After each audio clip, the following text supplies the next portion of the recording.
Hi there, it's Gabrielle Nicolay from SpeechKids, and today I wanted to talk to you about pacifiers. And the question that I often get asked by parents is, will a pacifier cause a speech delay? Or did my child's pacifier use cause this speech delay? And the answer to that question is no. A pacifier is not causing anything. But, and here's the but, it's not making anything better either. And in fact, it could be making an underlying issue worse. So when we're talking about pacifiers, here are a couple of sort of rules of thumb that I like to use and that I recommend that parents use. First of all, pacifiers should only be for bedtimes. If at all possible, they should stay in the crib. And because kids do need to suck in order to soothe, right? That's how they learn as babies to soothe themselves. And some kids need that a little bit later, maybe even until they're 3. There we go. But it should really be just in the bed, if you can do it. Now, also some kids like to use it when they're upset. And so if you reserve the passy for when kids are upset, that's another thing that you can do. Here's what I don't recommend, which is that you allow your child to walk around and talk with the pacifier in their mouth. And that's for obvious reasons, right?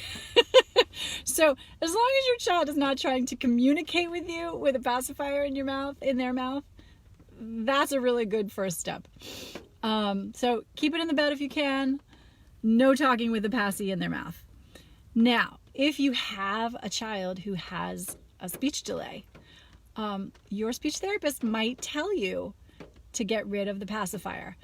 I don't tell people to get rid of the pacifier. I try to, because I do think that kids need to, they need that soothing comfort.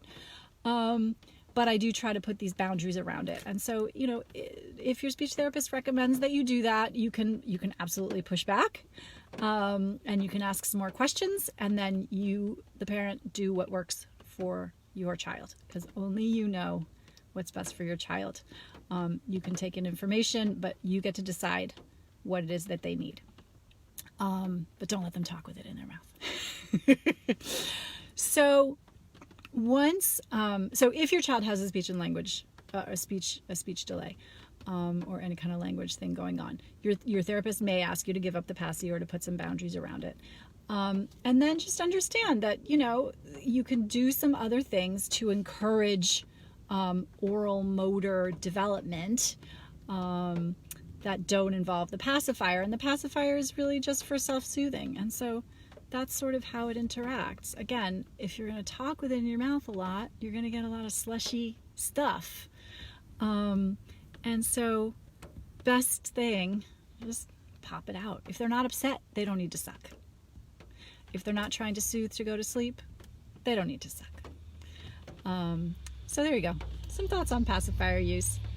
Thanks for being here. And if you've got rules that you use around pacifiers, I'd love to hear what they are. What are your guidelines? Do you allow them in the car? Do you allow them in the bed, in the house? What's the deal? Thanks for being here. Talk to you next time. Bye-bye.